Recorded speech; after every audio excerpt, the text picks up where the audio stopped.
How to remove TikTok solve from your profile. Hi everyone, welcome to our channel.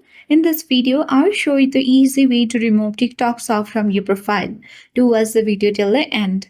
First of all, launch TikTok app on your device. Make sure to log in or sign in to your particular account. Tap on the profile icon at bottom right corner of the screen once you have logged in.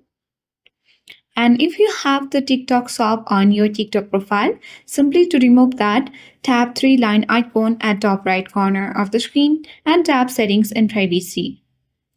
Under Account, tap Account. And here, simply the solution is to switch to personal account. Tap Switch to personal account and tap Switch Anyway.